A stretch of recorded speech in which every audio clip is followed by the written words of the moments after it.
Magandang umaga po sa inyong lahat at live mula dito sa Pag-asa Weather Forecasting Center.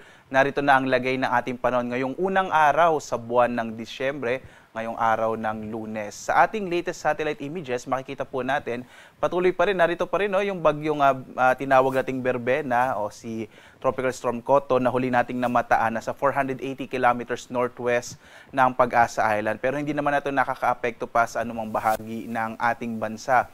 Meron pa rin tayong amihan o northeast monsoon na magdadala pa rin ng mahihinang mga pag-ulan, particular na dito sa may bahagi nga po ng extreme northern Luzon sa may Batanes area. Meron pa rin easterlies na magdadala ng mga localized thunderstorms sa malaking bahagi ng Luzon at Visayas. Habang sa ngayon nga, yung Intertropical Convergence Zone or ITCZ, ito yung pagsasalubong ng hangin mula sa magkaibang hating globo or hemispheres.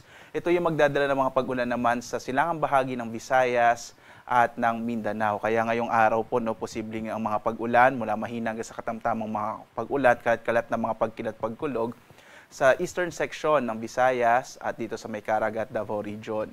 Samantala, meron po tayong minomonitor ngayon. Ito po yung cloud cluster dito sa may bahagi. Silangang bahagi ito ng Philippine Area of Responsibility. Base sa ating mga pinakahuling datos, may posibilidad na itong cloud cluster pa po ito sa ngayon ay posibleng maging low pressure area sa mga susunod na araw at papasok ng Philippine Area of Responsibility. Lalo't nga ngayong buwan ng Disyembre, 1 hanggang 2 bagyo ang inaasahan nating maaring mabuo or papasok ng Philippine Area of Responsibility. Kaya tumutok po sa mga update ng Pag-asa para dito sa minomonitor natin na cloud cluster na nasa labas pa ng PAR. Ngayong araw nga dito sa Luzon, inaasahan po natin na posibleng mga mahihinang pag-ulan sa may bahagi ng Batanes dulot ng hanging amihan, habang ang malaking bahagi ng Luzon makararanas ng mainit maliwalas sa panahon. Sa araw na ito, lalo na sa umaga hanggang sa tanghali, may mga posibilidad pa rin ng mga localized thunderstorms sa hapon hanggang sa gabi. Dulot nga po yan ng mga thunderstorms at ng easterlies o yung hangin nagmumula sa karagatang Pasipiko. Agwat ng temperatura sa lawag nasa 24 to 32 degrees Celsius. Sa Baguio naman, 17 to 24 degrees Celsius. Sa Tuguegarao, nasa 24 to 33 degrees Celsius. Habang sa Metro Manila, 24 to 32 degrees Celsius. Sa Tagaytay, 22 to 30 degrees Celsius. Sa Legazpi, nasa 24 to 32 degrees Celsius. Sa bahagi naman ng Palawan, inaasahan din natin ang mga localized thunderstorms sa hapon hanggang sa gabi. Agwat ang temperatura sa Calayan Islands, 25 to 32 degrees Celsius. Dito sa may Puerto Princesa, 25 to 32 degrees Celsius. Samantala, malaki ang posibilidad ng mga pag-ulan sa may bahagi ng Eastern Visayas dulot ito ng Intertropical Convergence Zone or ITCZ. Habang nilalabing bahagi ng Kabisayaan, makararanas naman ng mga localized thunderstorms sa hapon hanggang sa gabi. Agwat ang temperatura sa Iloilo nasa 26 to 32 degrees Celsius. Sa Cebu naman nasa 26 to 32 degrees Celsius. Habang sa Tacloban nasa 26 to 32 degrees Celsius.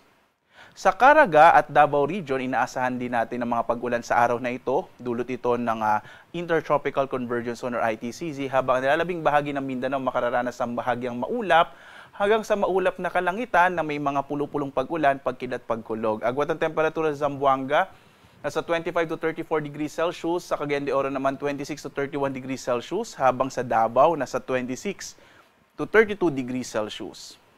Ngayong araw, sa lagay ng ating karagatan, wala tayong minomonitor na wala po tayong naka-issue na gale warnings anumang bahagi ng ating bansa. Kaya ligtas sa pumalaot yung mga sasakyang pandagat, mga bangka sa mga baybayin ng ating kapuluan. Bagamat mag-ingat pa rin po kapag mayroong mga thunderstorms, kung minsan nagpapalakas yan ng alon ng ating karagatan. Kaya mag-ingat po, lalong-lalo na yung mga maliliit na sasakyang pandagat.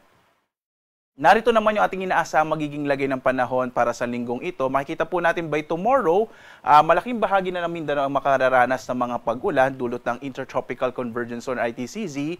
Bagyang mahina pa rin yung amihan. Pero pagdating po ng araw ng Miyerkules hanggang Huwebes at Biyernes, muling lalakas itong hanging amihan at magdadala ng maulap na kalangitan na may mga pag-ulan sa malaking bahagi po ng Luzon, lalong-lalo na yung Northern Luzon. Samantala, inaasahan natin na yung cloud cluster may posibilidad nga ito na maging low pressure area at posible po yung trough o mga kaulapan na dala nito ay maaari din magdala ng mga pag-ulan, partikular na sa malaking bahagi ng silangang bahagi ng Visayas, maging Southern Luzon, yan po yung Bicol region, at ilang bahagi ng Mindanao. Yan po ay posibleng maranasan pagdating ng araw ng Huwebes hanggang Biyernes. Kaya po patuloy nating i-monitor itong cloud clusters na nasa labas pa ng Philippine Area of Responsibility.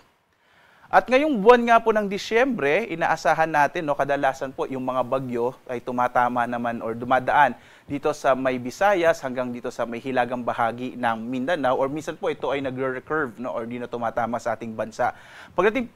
Buwan po kasi ng Disyembre, malakas yung high pressure area, no, dito sa may hilagang bahagi ng ating bansa. Kaya dahil doon hindi na tumutungo pa hilaga yung mga bagyo, or minsan itinutulak ito ng high pressure area, at dito po kadalasan tumatama ang mga bagyo sa Visayas at Mindanao. At base nga sa ating pagtataya, 1 hanggang 2 bagyo ang maaring mabuo or papasok ng Philippine Area of Responsibility. Ang susunod po na pangalan ng bagyo ay nasa letter W na tayo, Bagyong Wilma, ika-23 bagyo ito kung sakali sa loob ng Philippine Area of Responsibility. Huli po tayo nagkaroon ng letter W noong taong 2013. Ito rin yung taon kung saan po nagkaroon tayo ng bagyong Yolanda. Umabot po tayo ng letter Y. So abangan po natin kung magkakaroon ulit tayo ng ngayong bagyo na magsisimula po sa letter W. Kaya lagi pong tumutok sa update ng Pag-asa.